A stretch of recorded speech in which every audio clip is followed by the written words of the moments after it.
రెండెర్రా పిల్లలు బాగున్నారా? నిన్నటి కథ నచ్చిందా?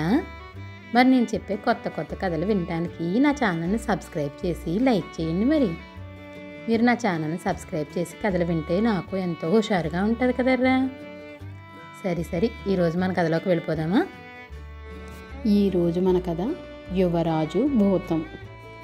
బాగ్దాద్ పాలకుడు సుల్తాన్ హమీద్కు ఒక్కడే కొడుకు. అతడి పేరు అబ్దుల్ హసన్. అతడు మంచి అందగాడే కాక ధైర్యశాలి కూడా. అతడికి యుక్త వయసు రాగానే తండ్రి అతన్ని యువరాజుగా ప్రకటించదలిచి ఆ సంగతి హసన్కు చెప్పాడు.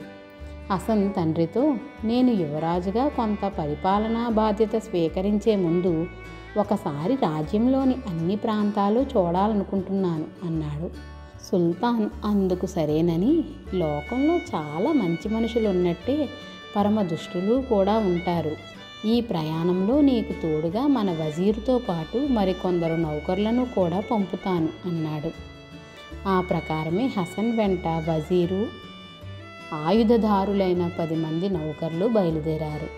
వాళ్ళు నెల రోజుల పాటు రాజ్యంలోని అనేక ప్రాంతాలు తిరిగి బాగ్దాదుకు ప్రయాణం అయ్యారు.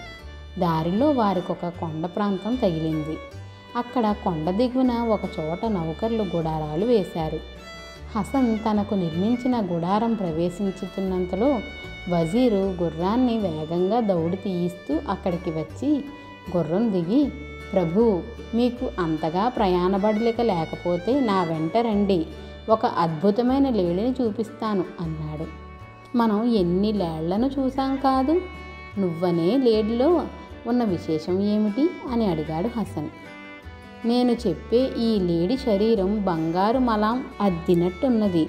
చక్రాల్లాంటి దాని కళ్ళు నక్షత్రాల్లాగా మెరుస్తున్నవి. ఇక దాని గిట్టల మాట చెప్పనే అవసరం లేదు, సానపట్టిన మణుల్లా దగదగలాడుతున్నవి అన్నాడు వజీర్. హసన్ గుర్రం ఎక్కి వజీర్ ముందుండి దారి చూపగా వేగంగా కొండకేసి బయలుదేరాడు. వజీర్ అతన్ని ఒక లోయ ప్రాంతానికి తీసుకుపోయాడు. లోయకు ఎదురుగా ఉన్న పచ్చిక బీడులో వజీరు చెప్పిన వింతలేడి వాళ్లకు కనిపించింది.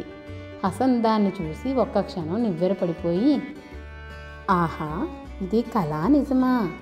ఈ లేడి ఉండవలసింది క్రూర మృగాలు తిరిగే ఈ కొండ ప్రాంతంలో కాదు, మన ఉద్యానవనంలో అంటూ గుర్రాన్ని అదిలించి దాన్ని పట్టుకునేందుకు బయలుదేరాడు.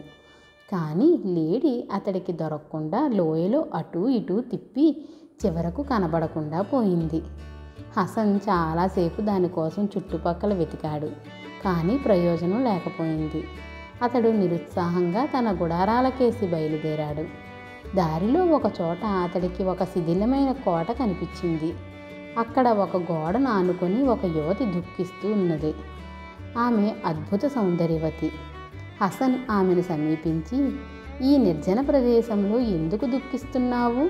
అసలు ఇక్కడికి రావలసిన అవసరం ఏం కలిగింది అని అడిగాడు. ఆమె అతడి కేసి వింత పడుతున్నట్టు చూసి, ఇన్నాళ్లకు తోటి మనిషి మరొకరిని చూడగలిగాను. నేను ఇక్కడికి తూర్పుగా ఉన్న ఇరవాన్ దేశపు రాజకుమార్తెను.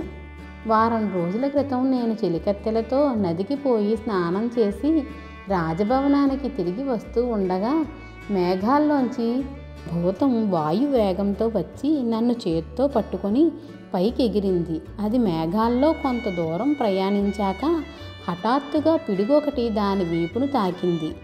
ఆ మరుక్షణం భూతం భగ్గున మండిపోయింది. నేను ఇక్కడొచ్చి పడ్డాను అన్నది. ఇలాంటి అద్భుతమైన కథ నేనెన్నడూ వినలేదు అంటూ హసన్ ఆశ్చర్యపోయి, నిన్నీ నిర్జన ప్రాంతంలో వదిలిపోవడం ధర్మం కాదు. గుర్రం మీద నా వెనక కూర్చోవటం నీకు అభ్యంతరం లేకపోతే నిన్ను నా గుడారానికి తీసుకుపోతాను. అక్కడి నుంచి మనం బాగ్దాదు నగరం చేరవచ్చు. తరువాత నిన్ను తగిన రక్షణతో మీ తల్లిదండ్రుల వద్దకు పంపుతాను అన్నాడు. యువతి అతడికి తన కృతజ్ఞత చెప్పుకొని హసన్ వెనకగా గుర్రం మీద కూర్చున్నది. ఆ సమయంలో సూర్యాస్తమయమయ్యి నలుదిక్కులా చీకట్లు కమ్మసాగినాయి. హసన్ తాను వదిలి వచ్చిన గుడారాలకేసి బయలుదేరాడు. దారిలో ఒక చోట అతడికి తన వెనక నుంచి ఎవరో వికృతంగా నవ్విన ధ్వని వినిపించింది. హసన్ తల తిప్పి చూశాడు. ఇప్పుడు గుర్రం మీద అద్భుత సౌందర్యవతి అయిన యువతి కాక పరమ వికృతకారిణి అయిన భూతం ఉన్నది. హసన్ శరీరం జలధరించింది. అతడు గుర్రం మీద ఒక పక్కకు ఒరిగిపోయాడు. భూతం అతన్ని సరిగ్గా కూర్చోబెట్టి, ఎందుకలా భయంతో వణికిపోతున్నావు అని అడిగింది. నేను ప్రాణాపదలో ఉన్నానని నీకు తెలియంది కాదు అన్నాడు హసన్. ఒక గొప్ప దేశపు యువరాజుకు ప్రాణభయమా? ఎందువల్ల? నీ సైన్యానికి ఆజ్ఞ ఇస్తే నిన్ను రక్షించలేదా అని అడిగింది భూతం.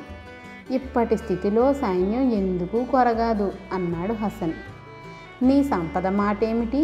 దాన్ని ఉపయోగించి ప్రమాదం నుంచి బయటపడలేవా అన్నది భూతం.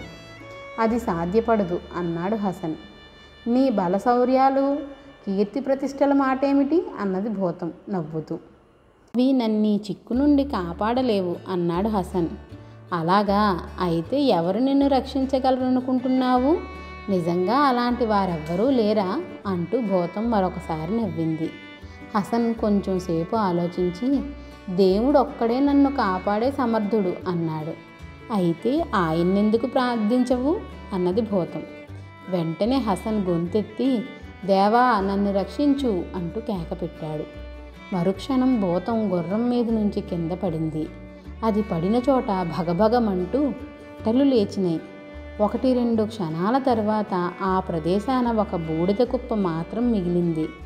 వింతలేడి అందమైన యువతిగా ఆ యువతి భూతంగా మారడానికి కారణం ఒక అమానుష శక్తి. ఆ అమానుష దుష్టశక్తిని వజీరు యువరాజు హసన్ను చంపేందుకు ఉపయోగించుకోవాలని చూశాడు. కానీ అది హసన్ మీద జాలి కొద్దీ తన ప్రశ్నలతో అతడు దేవుణ్ణి స్మరించేటట్లు చేసింది. ఈ విధంగా తాను నశించి హసన్ను కాపాడింది. హసన్ వేగంగా తన గుడారం ఉన్న చోటుకు వచ్చాడు. అతన్ని అంత దూరాన గుర్రం మీద చూస్తూనే దుష్టుడైన వజీరు తనకు చావు తప్పదని శంకించి కొండల్లోకి పారిపోయాడు. అతన్ని ఆ తర్వాత చూసిన వారెవ్వరూ లేరు. ఈ అనుభవంతో హసన్ మనుషుల స్వభావాన్ని మరింత బాగా అర్థం చేసుకొని సంతోషంగా బాగ్దాద్ నగరం చేరాడు. పిల్లలు, కథ నచ్చిందా? అయితే లైక్ చేసి షేర్ చేయండి, మరి అలాగే సబ్స్క్రైబ్ కూడా చేయండిరా. పిల్లలు, నా కథలు ఎలా ఉన్నాయో మీరు కామెంట్ల రూపంలో కూడా పెట్టండి. అలాగే మీరు ఎలాంటి కథలు వినాలనుకుంటున్నారో కూడా నాకు కామెంట్లలో పెట్టండి, సరేనా?